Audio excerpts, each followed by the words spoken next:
പാറ്റകളുടെ സമരത്തിൽ പങ്കുചേർന്ന് ബി.ജെ.പിയെ താഴെ ഇറക്കാനാണ് ഉദ്ദേശമെങ്കിൽ തെറ്റി. ഈ സമരം ബി.ജെ.പിക്ക് അനുകൂലമാവുകയുള്ളൂ. നീറ്റ് പരീക്ഷ കഴിഞ്ഞ് അതിൽ തെറ്റ് ചെയ്തവർ ജയിലിലാണ്. അവർക്ക് തക്കതായ ശിക്ഷ നൽകുമെന്ന് ഇന്ത്യൻ പ്രധാനമന്ത്രി പറയുകയും ചെയ്തു. ഇപ്പോൾ ഈ നടക്കുന്ന സമരം എന്ന് പറയുന്നത് ആഭാസമാണ്. നമ്മളെ നാട്ടിൽ ഇപ്പോൾ ഒരു പുതിയ ട്രെയിൻ ഇറങ്ങി, ഹൈഡ്രജൻ ട്രെയിൻ. അതിനെ എല്ലാം എറിഞ്ഞ് തകർത്ത്, വന്ദേ ഭാരതിനെ അത് എറിഞ്ഞ് തകർത്ത്. ഇപ്പം നാട്ടിൽ കോൺഗ്രസ്, ഖാലിസ്ഥാൻ തീവ്രവാദികൾ, പിന്നെ നമ്മളെ നാട്ടിലെ കുറേ സെലിബ്രിറ്റികളുണ്ട്. ഇവർക്കൊക്കെ ഫണ്ട് വരുന്നുണ്ട്. ഉറപ്പായിട്ടും ഇവർക്ക് ഫണ്ട് വരുന്നുണ്ട്. ഇവർക്ക് ഫണ്ട് വരുന്നു എന്നുള്ളതിനുള്ള തെളിവാണ് ഇവരെല്ലാവരും അവിടെ ഒത്തുകൂടുന്നത്. അല്ലാതെ ഏതെങ്കിലും ഒരു പ്രോഗ്രാമിൻ്റെ ഒരു പാവപ്പെട്ടവൻ്റെ എവിടെയെങ്കിലും എന്തെങ്കിലും ഒരു ഉദ്ഘാടനത്തിന് വിളിച്ചാൽ പോലും 5 ലക്ഷവും 10 ലക്ഷവും ചോദിക്കുന്നവന്മാർ ഒരിക്കലും ഡൽഹിയിൽ പോവില്ല. വണ്ടിയും വിളിച്ച് ഈ പൈസയും ചിലവാക്കി. ഇവർക്ക് ഫണ്ട് വരുന്നുണ്ട്. ഇവരുടെ എല്ലാം പാസ്പോർട്ട് റദ്ദാക്കുക. ആദ്യം കേന്ദ്ര സർക്കാർ ചെയ്യേണ്ടത് ഈ സെലിബ്രിറ്റികളുടെ, ഈ രാജ്യദ്രോഹത്തിന് കൂട്ടുനിന്ന സെലിബ്രിറ്റികളുടെ പാസ്പോർട്ട് റദ്ദാക്കണം. മുഖം നോക്കാതെ റദ്ദാക്കുക. അതാണ് ആദ്യം വേണ്ടത്. അത് ശക്തമായ ഒരു നിയമം കൊണ്ടുവരിക തന്നെ വേണം. അല്ലെങ്കിൽ ഇത് വലിയ വലിയ വിഷയങ്ങളിലേക്ക് വീണ്ടും പോകും. ഇവർക്ക് വിദേശ ഫണ്ട് ഇഷ്ടം പോലെ വരുന്നുണ്ട്. പിന്നെ ഇപ്പോൾ ഇവർക്ക് വേണ്ടത് മോദിയെ താഴെ ഇറക്കുക എന്നുള്ളതാണ്. മോദിയെ താഴെ ഇറക്കിയിട്ട് ആരാണ് അടുത്ത പ്രധാനമന്ത്രി? ആര് വരണമെന്നാണ് ഇവർ പറയുന്നത്? മോദിക്ക് പകരം ആരാണ്?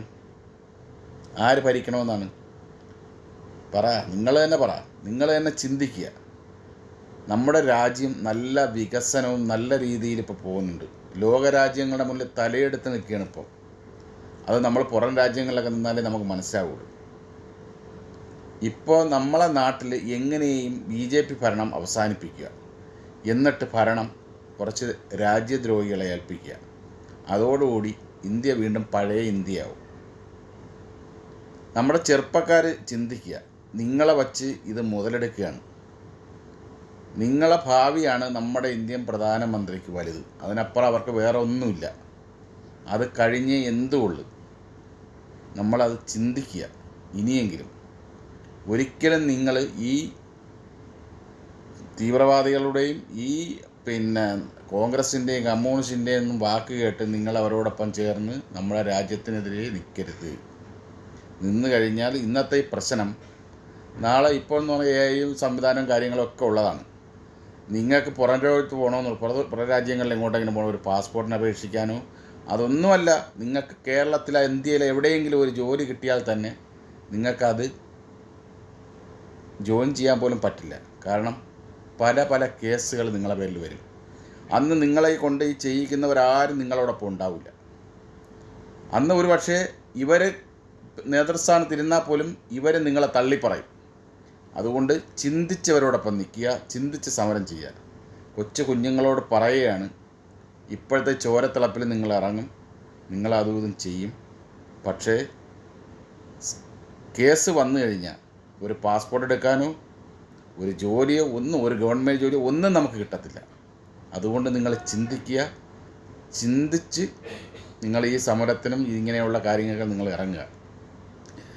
നീറ്റ് പരീക്ഷ എല്ലാം കഴിഞ്ഞ്, എല്ലാ പ്രശ്നങ്ങളും കഴിഞ്ഞ്. ഇനി എന്തിനാണ്? ഇപ്പം നിങ്ങൾക്ക് തന്നെ മനസ്സിലാവുമല്ലോ ഇത് നേപ്പാളിലും ബംഗ്ലാദേശിലും അവിടെ ഇവിടെയൊക്കെ നടന്ന കലാപങ്ങൾ പോലെ ഇന്ത്യയിൽ ഒരു കലാപം ഉണ്ടാക്കുക എന്നുള്ള ഒരു ഒറ്റ ഉദ്ദേശമാണ് ഇവർക്കുള്ളത്. നിങ്ങളതിൽ പങ്കുചേരരുത്. നിങ്ങൾ ചിന്തിക്കുക. നിങ്ങളെ ഭാവി നിങ്ങൾ സംരക്ഷിക്കുക. കാരണം ഈ രാഷ്ട്രീയക്കാരുടെ മക്കളെല്ലാം വിദേശ രാജ്യങ്ങളിലും അവിടെ ഇവിടെയൊക്കെ പോയി പഠിച്ച് ഏതെങ്കിലും രാഷ്ട്രീയക്കാരൻ്റെ മക്കൾ ഈ സമരത്തിനുണ്ടാകും. നിങ്ങൾ ചിന്തിക്കുക. നിങ്ങളോടൊപ്പം പല രാഷ്ട്രീയക്കാരുണ്ട്. ഇതിൽ ഏതെങ്കിലും രാഷ്ട്രീയക്കാരൻ്റെ മക്കളെ നിങ്ങളെ കൂടെ സമരത്തിനുണ്ടാകും. ചിന്തിക്കുക. നിങ്ങൾ ഒറ്റപ്പെടും. നിങ്ങളെ ഭാവി പോകും.